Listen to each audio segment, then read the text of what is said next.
இந்த பிரச்சனை வந்து ஒரு 3 மாசமாவே இருக்கு. சாக்கடை தண்ணி தான் வருது, ஆனா நாங்க யூஸ் பண்ணவே கிடையாது. அந்த தண்ணி யூஸ் பண்ணாம நாங்க போர் தண்ணி தான் யூஸ் பண்றோம்.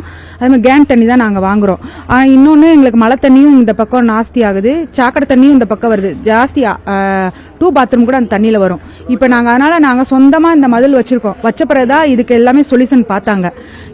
இப்பயும் பாருங்க, இப்பதான் தண்ணி அடிச்சிருக்கோம் அந்த பக்கெட்ல, அதுலயும் அந்த சாக்கடை வடை அடிக்குது, அது என்னென்னமோ வருது. அதனால எங்களுக்கு ஒரு பாதுகாப்பு வேணும். இன்னொன்னு இந்த பிளாட்குள்ள யாருமே புளிச்சிங் பவுடரு எதுவுமே இன்னும் பண்ணல, எதுவுமே பண்ணல கிடையாது. இப்ப இந்த டிசம்பர் மாசம் மழை வந்துச்சுல்ல, அப்ப கூட என்னன்னா கிருஷ்ணமூர்த்தி சார் இங்கதான் நின்று இருந்தாரு, உள்ள எதுவுமே பார்க்கல. ஒரு பிரெட் பாக்கெட் கூட கீழே வாங்கிக்கங்க அப்படின்னு தான் சொன்னாரு தானே, வேற எதுவும் பண்ண கிடையாது. நாங்க போய் சொன்னா கூட நாங்க பண்றோம் அவ்வளவுதான் சொன்னார், வேற எதுவும் பண்ண கிடையாது எங்களுக்கு. இப்ப கூட வீட்டுக்குள்ள பாருங்க, எங்களுக்கு எந்த திங்ஸுமே இல்ல, பூராமே இந்த தண்ணியில அவ்வளவு எதுவுமே இதாயிடுச்சு, டேமேஜ் ஆயிருக்கு. நாங்க போர் தண்ணி, கேன் தண்ணி, அப்புறம் ஆரோ போட்டிருக்கனால அந்த தண்ணி தான் யூஸ் பண்றோம். இருந்தாலும் எங்களுக்கு பயம், இப்ப சப்போஸ் நாங்க சம்பிளை ஏத்துன்னு வச்சுங்க, இப்ப சாக்கடை வாடை வந்துச்சுன்னா சமைக்கிறது, பசங்களா இருக்காங்க, பெரியவங்களும் இருக்காங்க, அவங்களுக்குலாம் நோய் எதிர்ப்பு இது ஆகும்ல, அதனாலதான் பயமா இருக்கு.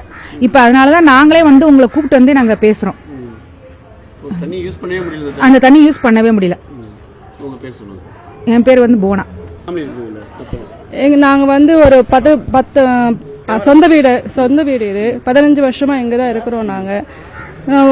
நாங்க யூஸ் பண்றது கேன் வாட்டர் இதுதான். என்னன்னா இந்த மாதிரி பாதிப்பு வரப்போ இந்த கலங்கல தண்ணியா இருக்கும், அதனால எங்களுக்கு சஃபர் ஆகுது பசங்களை வச்சுக்கிறதுனால. அதனால கேன் வாட்டர் தான் நாங்க யூஸ் பண்ணிருக்கிறோம். இப்போ கூட அடிச்சாலும் நல்ல ஸ்மெல்லா, சாக்கடை ஸ்மெல்லா வருது. குடிக்கிறதுக்கு, தூக்கிறதுக்கு, சாப்பிடுறதுக்கு கேன் வாட்டர் வச்சிருக்கீங்க. மற்ற தேவைகளுக்கு என்ன பயன்படுத்துறீங்க? போர் தண்ணி தான், போர்வெல் வாட்டர் வச்சிருக்கிறோம், அது யூஸ் பண்ணிக்கிட்டோம் நாங்க.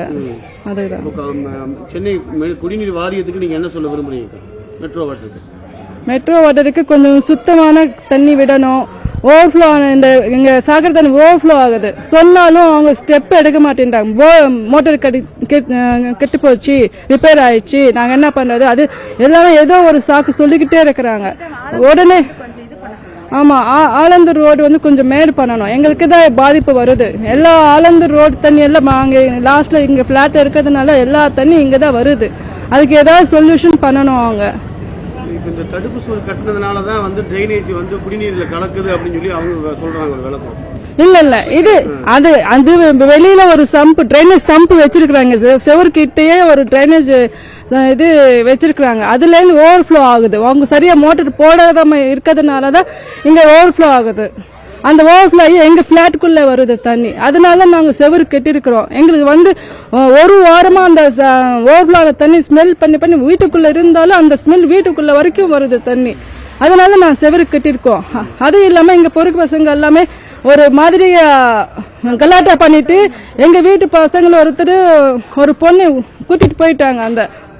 அந்த சேஃப்டியும் இல்லை எங்களுக்கு, அதனால நாங்க செவரு கட்டிட்டோம் எங்களுக்கு. அதனால தாங்க. நேற்று ஒரு 11 வயசு பையன் இந்த மாதிரி தண்ணி குடிச்சு இறந்துருக்கேன்னு சொன்னாங்க. எந்த மாதிரி அதிர்ச்சியா இருக்கு? ரொம்ப கஷ்டமா இருக்கு. நம்ம வீட்டு பையன் இருந்தாலும் மாதிரியே இருக்கு, அவங்க இறந்துற மாதிரி.